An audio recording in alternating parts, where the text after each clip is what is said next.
Hi guys, if you follow my channel and saw the last video, you saw that I tried to do an update about the Fermentasaurus, which kind of failed because of a video going off in another direction. But this time I have this beer, and it's called Ellas droppar, the drips of Ella winter ale from Starbeckens, which comes in at 7%, and this was kindly given to me on the winter beer event I entered. If you haven't watched that video, I will put a link to that one down below. So let's get this one into a glass, and I don't know anything about this beer. More than I can read on the label, so I think we can talk about the Fermentasaurus.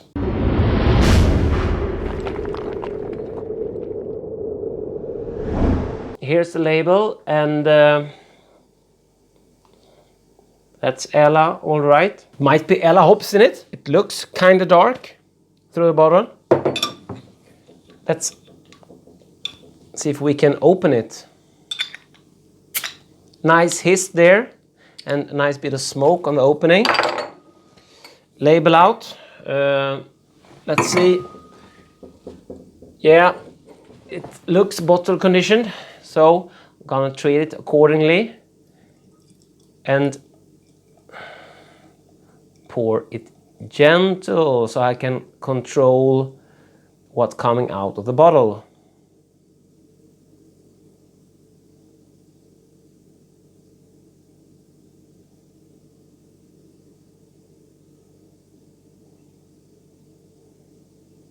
I could get everything in there. That troop there, the sediment in the bottle, really stayed tight on there. Okay, so let's look at the beer. It's a hazy amber red colored beer with an off-white head.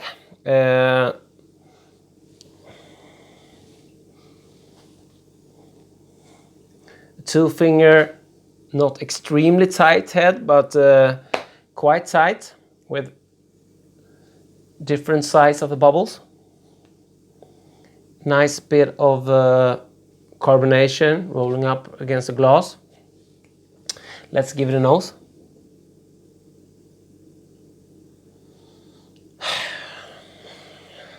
It smells inviting, chocolate. Very much chocolate.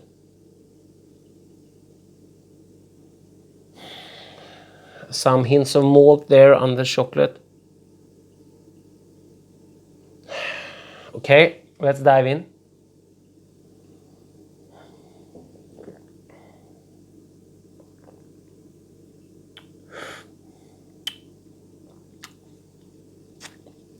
Some sweetness. You get the alcohol. A nice bitterness, and it's chocolatey. I would say cacao powder in this beer, because it doesn't taste like malt chocolateness. Is that even a word? It's a clean brew, I like it. Don't know what really more to say. 7%, quite refreshing beer.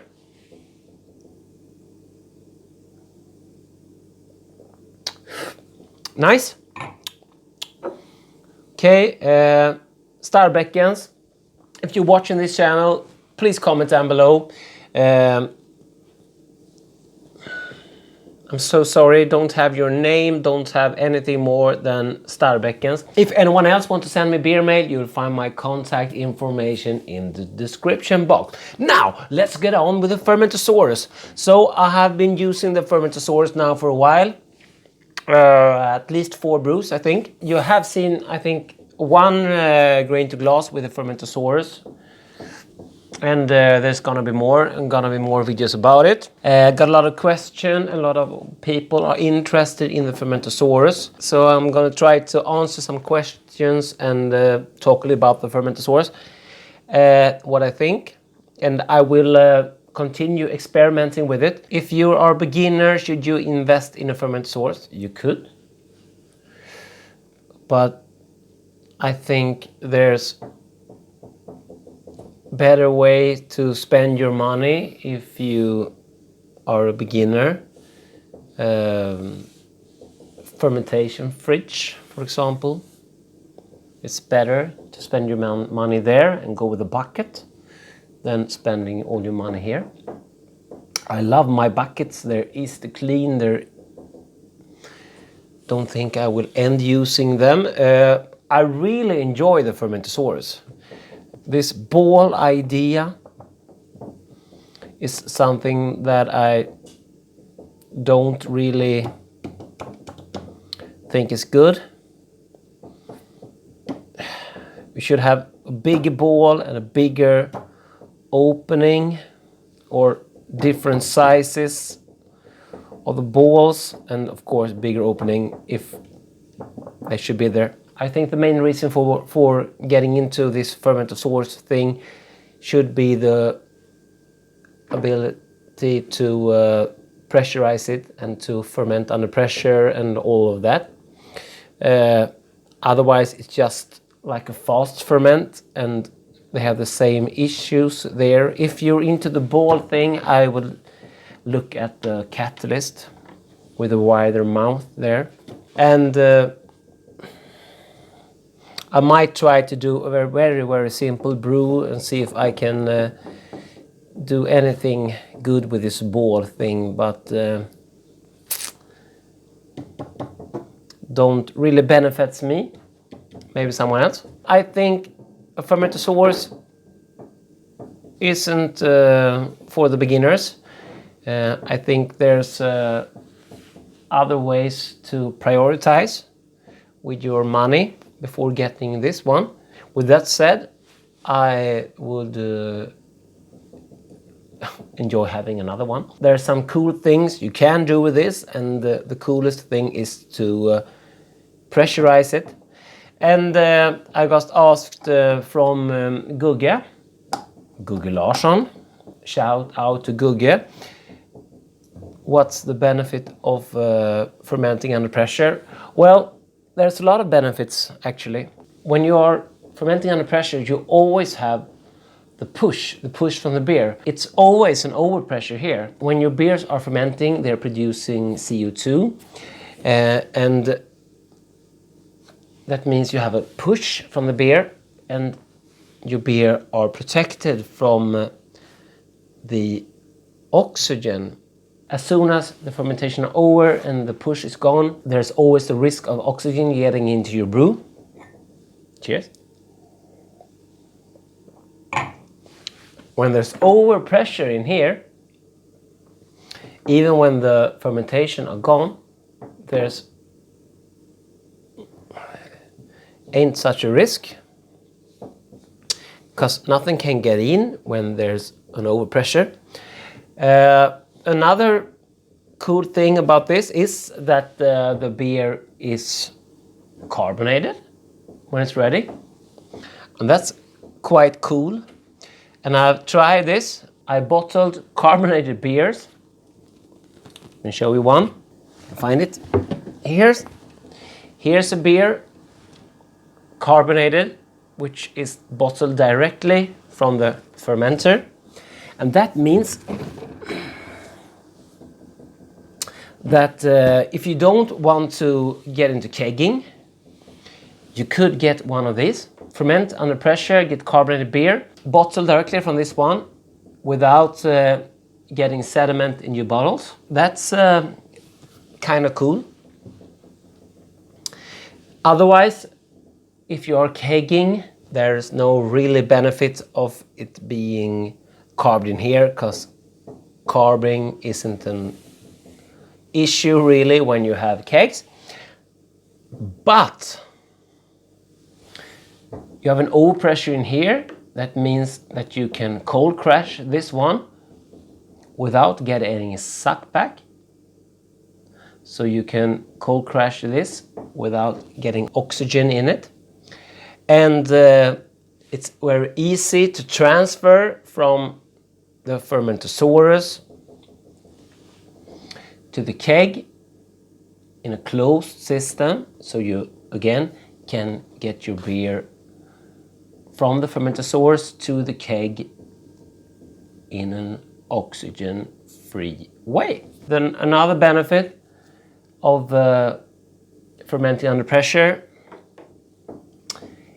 that it says that you can ferment at higher temperature, and I'm still experimenting with that. Don't want to trust it that it is that way. So I've started to ferment at 2 degrees higher than normal to start with. And so far so good. The beer has come out clean. So it seems to be working.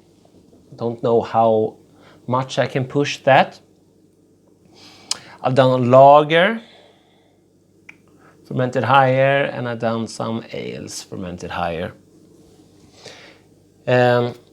The last thing I did in this one was a New England IPA that I dry hopped from the top, and the beer was carbonated. We'll put up a grain to glass on that. So when I released the pressure, the beer started to foam up, and that means that you had like this almost boiling sensation in here. We have a massive push out of carbon dioxide. So when you drop down your hops, the beer responded with a massive reaction, pushing all that oxygen away. And the Fermentasaurus leaked out pressure. So you will have that scrubbing effect, scrubs up the oxygen. So it's good in that way. With that said, there are some things that aren't perfect. Of course, the ball, I will have sediment up here. The ball, I don't want to change out 5-6 balls, and I don't see why you want to do that, because you're racking from the top when you're have this pressurized anyway. And I don't see the benefit of using this system when going from the bottom. I've done cacao nibs in here, and I've done massive dry hop, and you are getting yourself into problem when you're doing that, because the pickup has no filter. The pickup should have a filter, like the Clear Beer draft system has a filter you can buy to it. So the pickup needs to be modified. I hope the inventor will do it, or I have to make something on my own. Because when you have this filled up and you have a lot of cacao nibs or a lot of dry hops floating around on it, you can't take a sample really without clogging up your line. So we really need a filter on there if you want to take a sample. The cool thing with the carbonation fact that beer is carbonated is that you can, after cold crushing it, take a carbonated sample of the beer. That's kind of cool. Cleaning wise, it's not as easy to clean as a bucket, but with that said, I think it's quite easy to clean. When they just have a little Krausen ring here, I actually could fit my hand in. If you have some one with small hands, like children on hand at home, please beg them to clean out your Fermentasaurus. But I could get my hand in and gentle with a soft sponge clean up the Krausen ring. Last time when I did the dry hopping and as the beer foamed up, I got a lot of stuff up here which I couldn't reach. So I had to fill it up to the top with PBW and water, and that cleaned it up good. But there's a lot of water, of course, and PBW is not cheap. Otherwise, I have connected all the parts and soaked them in PBW every time. But I don't think cleaning it's such of a hassle that I thought. It ain't that many parts. Last time I also put all of these parts in the dishwasher. Of course not the big fermenter bubble, but the other parts, and not the silicone hose as well. Because when you seal it up, you put a little bit of grease on there, and that don't dissolve in the PBW, but the dishwasher took care of that.